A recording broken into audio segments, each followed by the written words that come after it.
ठीक है। कीर्ति जी, कमलनाथ आचार्य धीरेन्द्र शास्त्री के कदमों में गए, हनुमान रैलियां वहां पर निकाली, आपको वो ध्रुवीकरण का हिस्सा लगता है कि नहीं लगता है? अरे धीरेन्द्र शास्त्री ने तो पर्चा निकाल के कह दिया कि 2023 में कमलनाथ जी मुख्यमंत्री बनेंगे। अब आप मुझे बताइए कि मैं इस विषय पर क्या कह सकता हूँ। इसके ऊपर तो आपको ही तय करना पड़ेगा। शास्त्री ने क्या किया, ये सवाल नहीं था मेरा।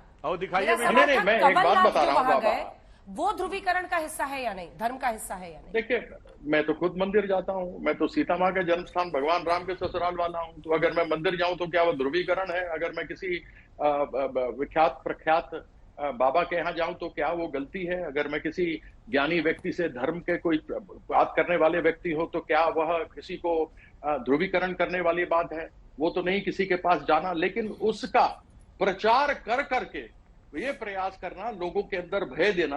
अब मुगल रहे तो कभी हिंदू खतरे में नहीं आया, अंग्रेज रहे तो खतरे में नहीं आया, कांग्रेस रही तो खतरे में नहीं आया, लेकिन पिछले 10 सालों से हिंदू ऐसा खतरे में आ गया है जब से हिंदू पार्टी है। मुझे समझ नहीं आ रही कि ऐसी समस्या क्या हो रही है।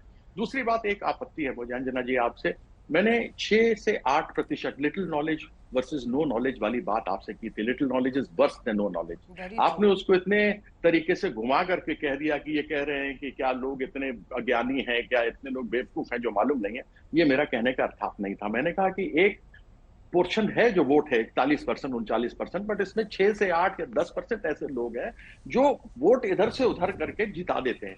तो मैंने कभी भी अपने देश के लोगों को अज्ञानी नहीं कहा था। मैंने एक केवल उदाहरण दिया था जिसको कि आप संभवतः समझ नहीं पाई या उसको उस प्रकार से रख नहीं पाए, तो यह आपत्ति मुझे है।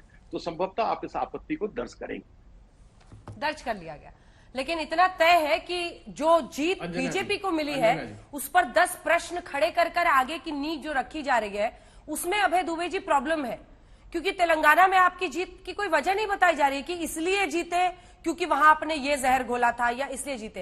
एक मुद्दा और लेकिन जिस पर बहस होनी चाहिए अभय दुबे जी, क्योंकि वो सबसे बड़ी काट विपक्षी दलों को दिख रही है 2024 के लिए, वो है कास्ट सेंसस। आपने राजस्थान में अपने मैनिफेस्टो तक में डाला, वो तो ऐसे ही रह गया। मतलब जाति के आधार पर जो आप 24 की रणनीति बुन रहे थे वो लगता है कि फ्लॉप हो गया है विधानसभा चुनाव में। देखिए, ये 24 की रणनीति का प्रश्न नहीं है, ये सामाजिक न्याय का सवाल है, और वो उस पर आज भी हम पूरी प्रतिबद्धता दर्शाते हैं कि हम जातियों को, जो पिछड़े समाज के अंतिम पंक्ति के लोग हैं, उनको न्याय मिलना चाहिए, जिनको प्रधानमंत्री जी ने शपथ पत्र देकर सर्वोच्च अदालत में नकार दिया कि ये केंद्र का अधिकार है। आर्टिकल 246 में जो 7 शेड्यूल की एंट्री है उसमें हम ही कानून बना सकते हैं, कोई राज्य की सरकार नहीं बना सकती। तो राज्य तो बेचारे जाति सर्वेक्षण करा रहे, लेकिन हम जब अगले चुनाव में जाएंगे 24 के, तब हम सभी लोगों को इस बात के लिए सहमत कराएंगे कि जातिगत जनगणना अनिवार्य रूप से होनी चाहिए। कांग्रेस पार्टी ने कराई थी, हमने 2011 से 14 अप्रैल तक कराकर हजारों एक्सेल शीट रजिस्ट्रार सेंसस को दी।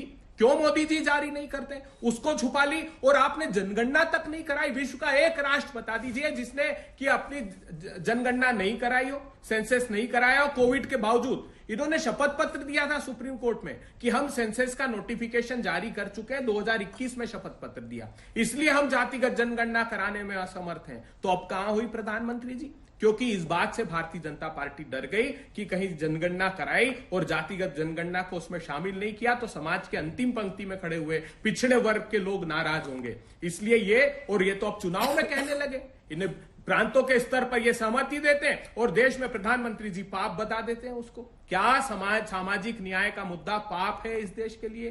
क्या हमको इनकी सच्चाई स्वीकारनी नहीं चाहिए? आप कहते हैं गरीब है, महिलाएं हैं, यहां तो है, ये जातियां हैं प्रधानमंत्री जी, लेकिन उससे मुंह नहीं मोड़ सकते आप। आपको पिछड़े वर्ग को न्याय देना पड़ेगा और हम अपनी प्रतिबद्धता दर्शाते हैं। ये कोई राजनीतिक मुद्दा हमारे लिए नहीं है, ये एक सामाजिक आंदोलन है और एक सामाजिक न्याय है जिसके साथ हम खड़े रहेंगे। जहां तक फिलिस्तीन और इजराइल का प्रश्न था तो भारत की सरकार ने भी रेजोल्यूशन पास किया।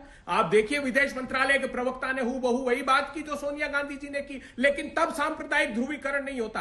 कितनी निर्लज्जता से कांग्रेस पार्टी पर यह आरोप लगाते हैं। अपने दामन की सियाही तो मिटा लो पहले। आप जो देश का निर्णय है, हम लोग देश के साथ हैं, देश की नीतियों के साथ हैं। एक बात और बता दूं, आप 2024 के चुनाव में किसी भी सूरत में ध्रुवीकरण नहीं कर पाएंगे। क्योंकि राहुल गांधी जी ने जो गारंटियां देने का मानस बनाया है इंडिया के गठबंधन दलों ने, मजबूरी पे ये जो चुनाव होगा, ये महंगाई पर, बेरोजगारी पर, संसाधनों की लूट पर ही आपको बात करनी पड़ेगी। आपको उसी प्रकार के प्रस्ताव लाने पड़ेंगे। राम भगवान सब हमारी आस्था के केंद्र हैं। हम भी सब सनातनी व्यवस्था में विश्वास रखते हो। जहां तक अंजना जी ने बागेश्वर महाराज का प्रश्न पूछा था, तो संत आस्था की स्थापना करते हैं और सार्वजनिक जीवन के नेता व्यवस्था की स्थापना करते हैं। इस लौकिक जगत में अलौकिक सत्ता का प्रतिनिधि होता है संत। हम संतों का आदर करते हैं, थे और रहेंगे, मगर सत्ता का स्वार्थ नहीं मिटाएंगे उनके नाम पर, जो भारतीय जनता पार्टी मिटाती है। चलिए ठीक है, अच्छी बात है।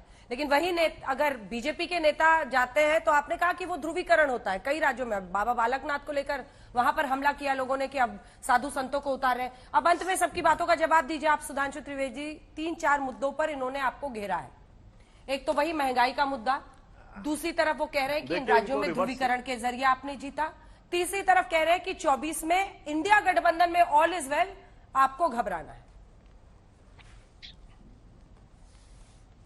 देखिए, पहली बात, महंगाई का कोई नाम ही नहीं ले पाया, क्योंकि महंगाई की दर अब 5% से कम हो गई है, 4.87% हो गई है।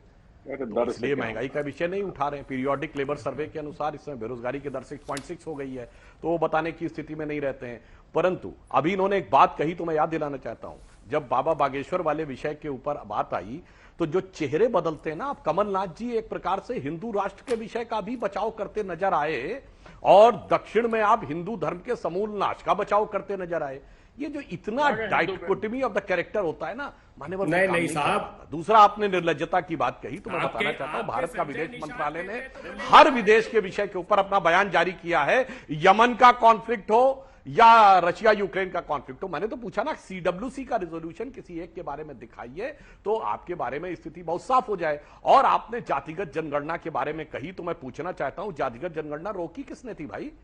1951 में नेहरू जी ने रोकी थी, ब्रिटिश टाइम में होती थी, और उन्होंने कहा था कि अंग्रेजों की फूट डालो राज करो की नीति की है, तो कहिए नेहरू जी ने पाप किया था। फिर इंदिरा जी के जमाने में नारा था, जात पे ना पात पे, इंदिरा जी की बात पे मोहर लगेगी हाथ पे, तो कहिए पाप किया था। फिर राजीव गांधी जी ने 6 दिसंबर 1990 को पार्लियामेंट के अंदर बोला है कि अब कांग्रेस पार्टी जात पात में विश्वास नहीं करती, वो कहती है जात पे ना पात पे मोहर लगेगी हाथ पे, तो उन्होंने पाप किया था। अब उनके चश्मो चिराग आए हैं जो ये कह रहे हैं, खानदान के चश्मो चिराग की अब हम गणना करवा देंगे। तो पहले कहो भैया मेरे पिताजी गलत थे, मेरी दादी गलत थी, उन्होंने पाप किया था और दादी के पिताजी ने किया था। ये दोनों हाथ में लड्डू नहीं रख सकते। और जो बिहार में सर्वे कराया, ईमानदारी से बताइए कि उसका कितना सैंपल साइज था, कौन सा मेथोडोलॉजी थी, और बताइए कि किस जाति का कितना प्रतिनिधित्व बिहार में है। क्लास 4, क्लास 3, क्लास 2, क्लास 1 गस्तर विधायक से लेके जमीन जायदाद तक समझ में आएगा किसकी कितनी संख्या भारी, किसने किसकी भाजी मारी।